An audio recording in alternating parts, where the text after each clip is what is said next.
Hello, APUSHers and other viewers. As we near the AP US History exam date, it is my pleasure to present to you one of the more popular themes of past College Board APUSH tests. That is the changing role, social status, and contributions of the majority of the American population, women. Now, I know a thing or two about women. In fact, my mother is one, and I married one as well. I also was raised with 5 older sisters, and all those factors have led me to be a bit of a feminist. So while I'm not a woman, I should point out to the viewer that despite my mission of always presenting history from as unbiased a position as possible and presenting all perspectives, this is a topic that my bias will shine through pretty clearly. We will focus on the social and political triumphs of women in America, but not without pointing out where our nation has let down, and in many cases still lets down half our population. The College Board's 227 key concepts contain over 20 of them that specifically broach the subject of women in America. Since they cross all time periods, this is a great topic for the test makers to always consider for the DBQ or document-based question. So let's dig into these concepts. Let's consider the big turning points, and let's establish some continuities and changes in women's role in American society. The first concept to specifically broach the subject of American women is looking at the differences between the cultures of the 13 British colonies on the Atlantic coast. In the 1600s, most settlers in the South were single men, while in New England, it was largely families. The Puritans of New England believed women should be subordinate to their husbands and raise God-fearing children, and married women were not allowed to earn wages or own property in most of America.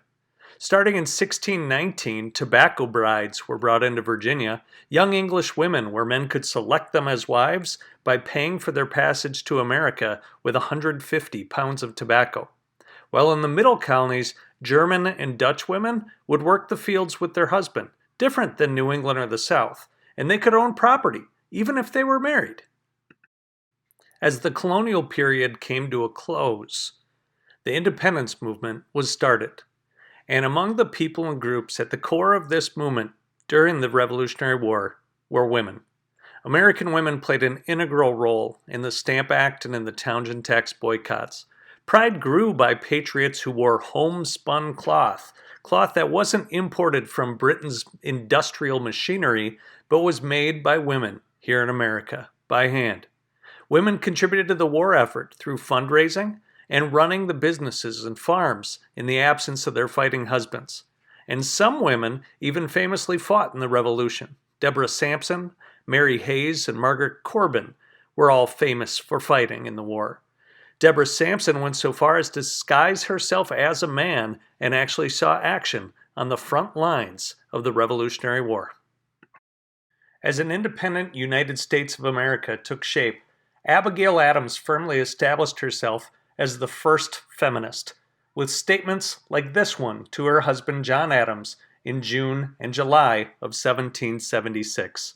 She wrote, "I long to hear that you have declared independence, and by the way, in the new code of laws, which I suppose it will be necessary for you to make, I desire you would remember the ladies, and be more generous and favorable to them than your ancestors. Do not put such unlimited power into the hands of the husbands. Remember, all men would be tyrants if they could. If particular care and attention is not paid to the ladies, we are determined to foment a rebellion, and will not hold ourselves bound by any laws in which we have no voice or representation."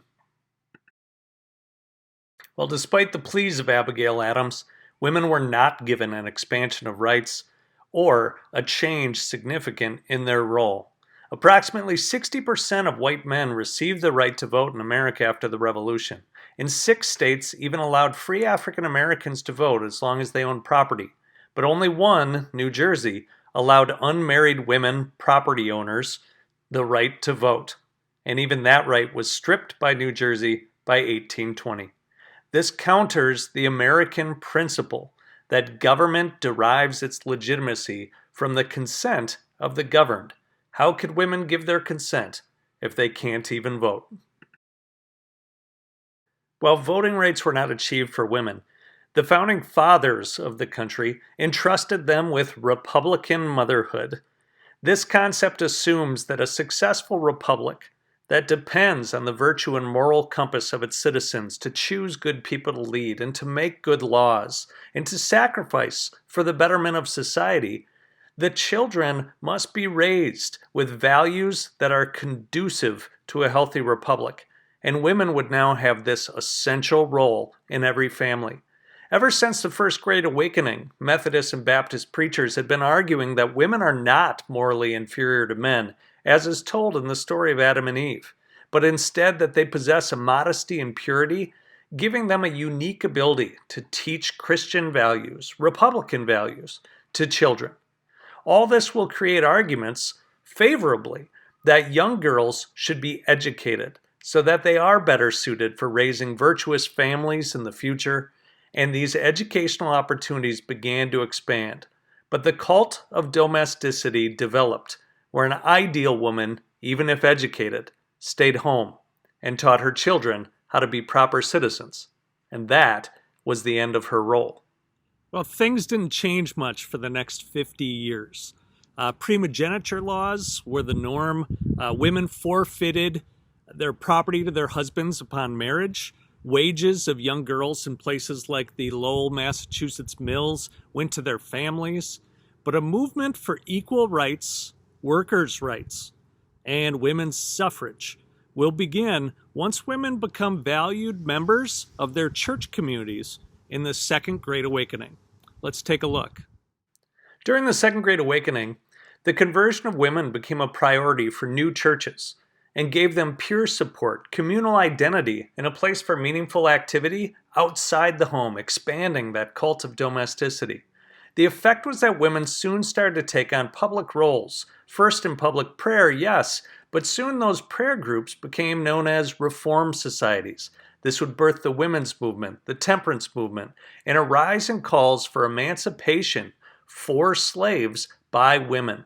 The Seneca Falls Convention in 1848 resolved that coverture laws should be overturned, that access to education and jobs should be increased, and that women should ultimately receive the equal right to vote.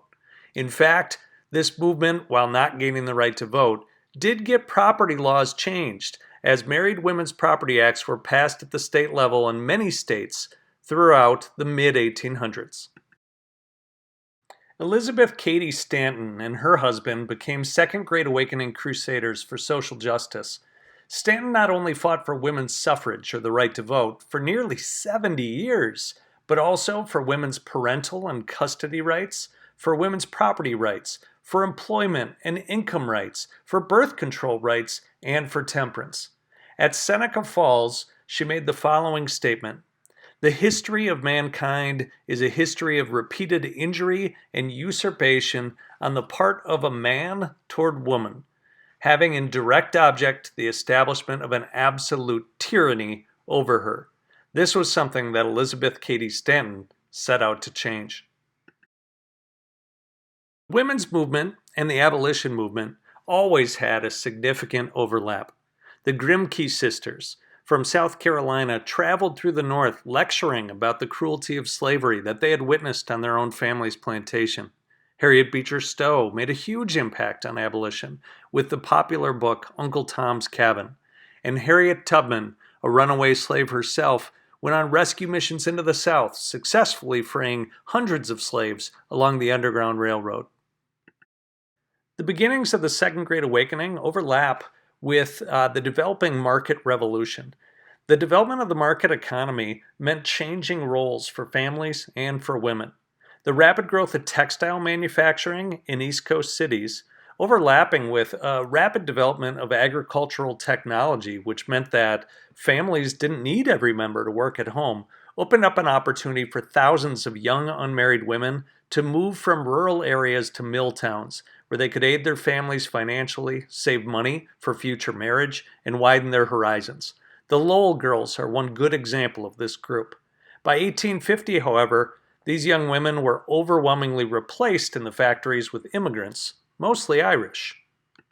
The women's movement was mostly quiet as sectionalism built up towards Civil War. But after the Civil War, the women's rights movement split aggressively into two groups, a split that would last nearly 30 years. The split was a result of debate over the 14th and 15th Amendments, one which described the voting electorate as male, and the other which gave the right to vote to black men. Stanton and her ally Susan B. Anthony penned an amendment granting universal suffrage and refused to support the 15th.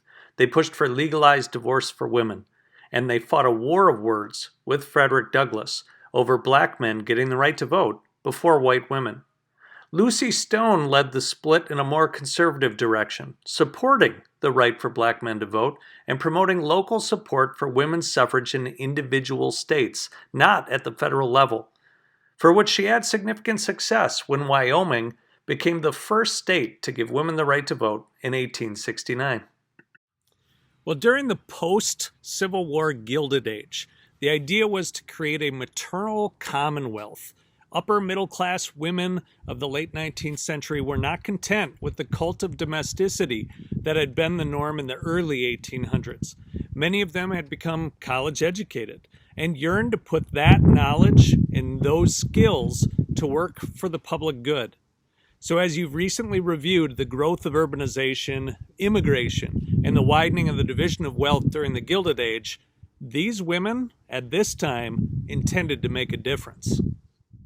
With all the problems of the Gilded Age, there became calls from women's groups to clean up the corruption of city politics, to ban child labor, to aid struggling immigrants in the city, and look after public health and sanitation. One way of doing that was through the settlement house. The settlement house movement, which started in Europe, came to America with Jane Addams when she bought a rundown mansion in the poorest immigrant slum of Chicago in 1889.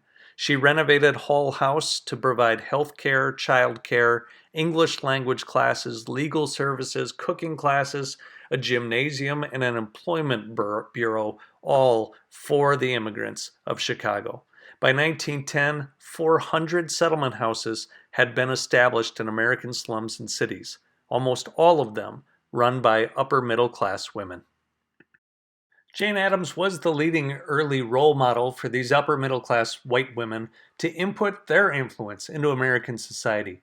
After her college graduation, inspired by a movement she witnessed on a trip to London, she said this: "Action indeed is the sole medium of expression for one who says they possess ethics." Meaning that you can say you believe in all kinds of things and want to help people, but ultimately it comes back to what you actually do. And she obviously did a lot and inspired even more women activists during the Progressive Era. The women of the Progressive Era led the movement for prohibition, women's suffrage, increased equal access to education, increased public health and safety, for birth control and access to it, and against child labor. The Women's Christian Temperance Union successfully gained support for prohibition from alcohol when the 18th Amendment was passed in 1917. And of course, maybe most important, women's universal suffrage was gained in 1920 with the passing of the 19th Amendment. Since 1870, a federal law had banned the transmission of any information on sex education, birth control, sexually transmitted diseases, or abortion. Revolutionary Progressive Era reformer Margaret Sanger fought this anti-free speech law and was deliberately arrested several times to bring attention to this issue during the Progressive Era. By 1937, the distribution of sex ed materials and birth control became legal in the United States and soon became commonplace, in part due to changing attitudes on family size with regards to the growing Depression. Turning to the passing of the 19th Amendment, in 1890, two sides of the women's movement reunified under the leadership of Carrie Chapman Catt. They pushed for suffrage at local and state levels, and did so successfully, but in 1914, they proposed a national amendment for universal suffrage. A more radical splinter group, though, led by Alice Paul, chained themselves to the White House fence, got arrested, and launched a hunger strike in jail to gain publicity for suffrage. The actions of both these groups and the actions of everyday women who stepped up for the war effort during World War I led to the successful passing of women's suffrage in the 19th Amendment. It was State Congressman Harry Byrne from Tennessee who cast the deciding vote to ratify the 19th Amendment. The 24-year-old originally voted no, but received a letter from his mom that said, "Be a good boy and help Mrs. Cat" during the roll call vote. Byrne rose to change his vote to yes, read the letter aloud to his fellow congressmen, and declared that a mother's advice is always the safest for a boy to follow. The 19th Amendment passed that day, August 18th, 1920. With women having gained so much progress in education and gaining equality in the voting booth, many young women who came of age in the 1920s had a different belief about the role of women in American society, one that wasn't subordinate and certainly shouldn't be marginalized. The first wave of feminism died out with gaining the vote. The 1920s, however, opened opportunities for women to control their own money, and they found jobs in food service, public schools, nurses, as telephone operators. The booming economy of the 20s meant jobs and money for women. Educational opportunities expanded as well as middle-class daughters began to make their way to state colleges and universities for training, experience, or maybe just to meet a husband. But a new woman emerged in the 20s as well, who was independent and free. She played a role in consumer culture through fashion and cosmetics. She was slender, not Victorian curvy. She was confident. She swore, smoked, drank, and danced, and dated many men. This was a sexual liberation for women in the 1920s. But time for fun and confidence in the 20s was reversed by depression, and those jobs and the college opportunities for women dried up. Female teachers were fired when they became married or became pregnant. New Deal legislation banned both a husband and wife working paid government jobs, so nearly 75% of married women in federal positions were laid off. Not until World War II would women find another window of opportunity. During that war, 18 million women were working, with 35% in high-paying jobs in munitions factories, leading to the famous Rosie the Riveter portrayals. But with World War II's end and millions of young men returning home, over 4 million women were fired from their jobs in 1946 alone. Many had to give up high-paying skill jobs like being a welder for low-paying secretarial and sales positions. Belief in the cult of domesticity returned in the 1950s as Americans began to believe again in the role of men as breadwinner and women as housewives. A booming economy and men's wages increasing across all classes made the single-income family a possibility. So by 1955, 50% of new brides were in their teens. 40% of Americans lived in the suburbs.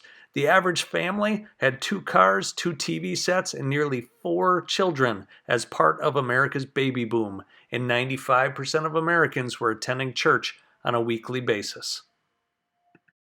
There were, however, challengers to this conformity.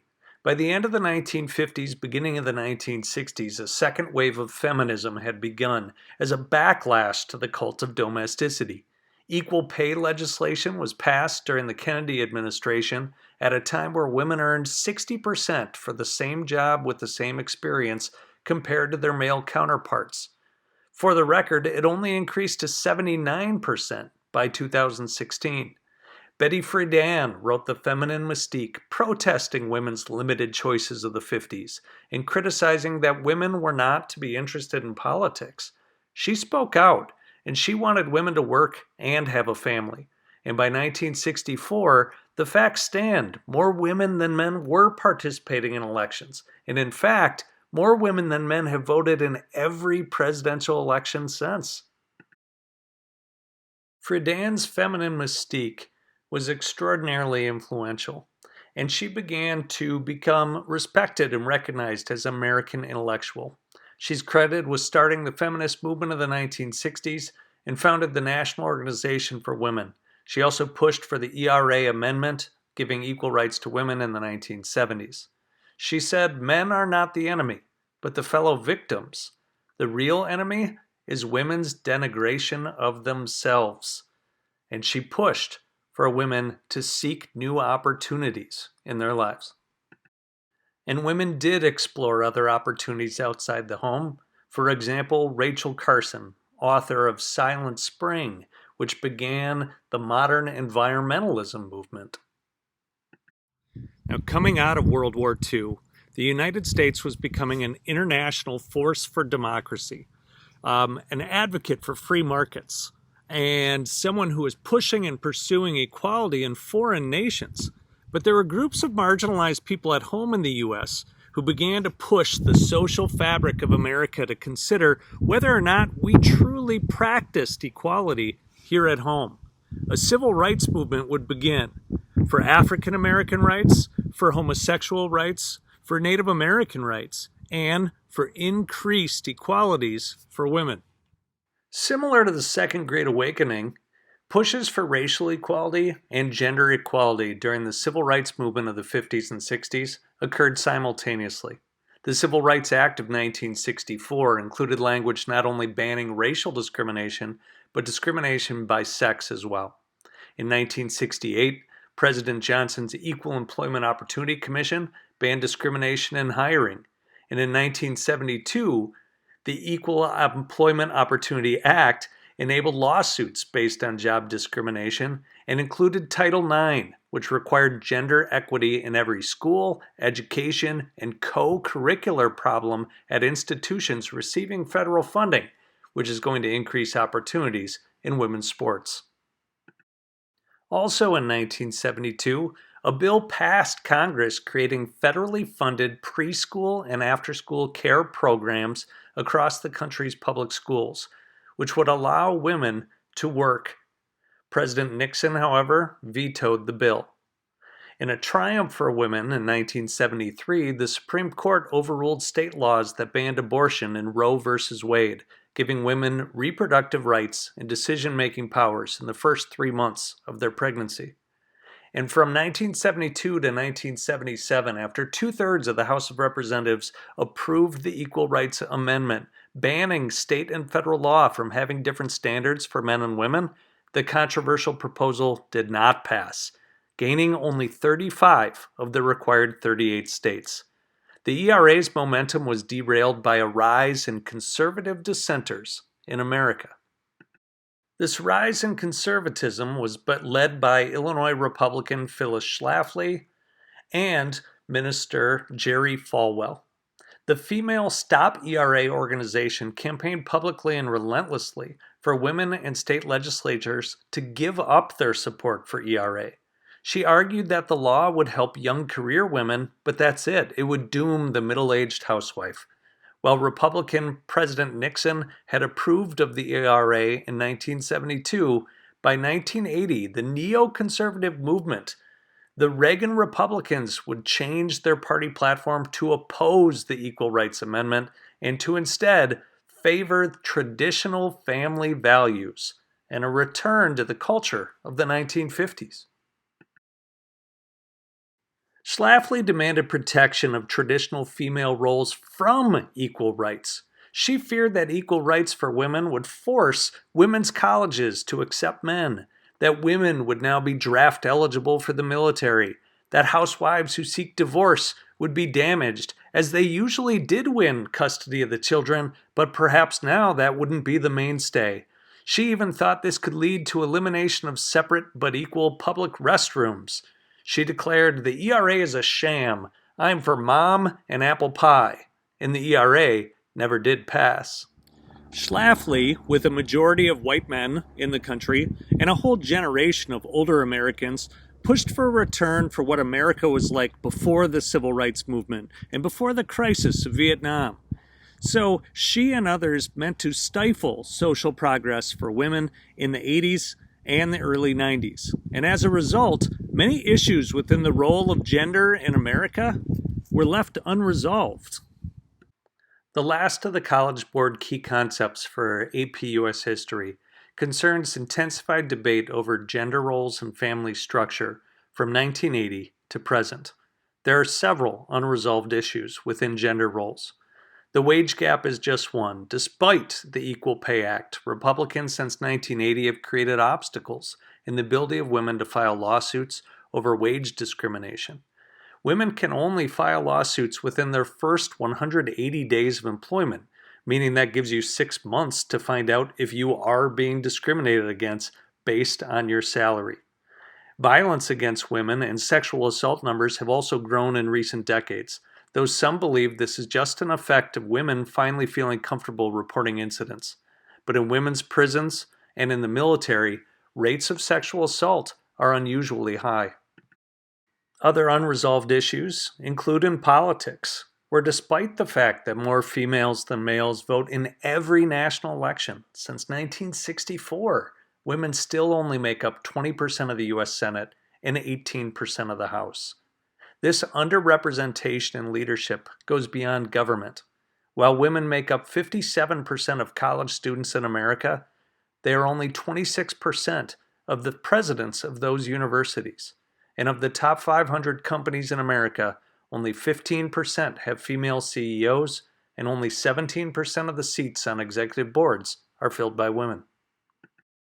There are also many unresolved issues within families in America. Healthcare, for example, with nearly 30 million women uninsured in America, a rate much higher than men.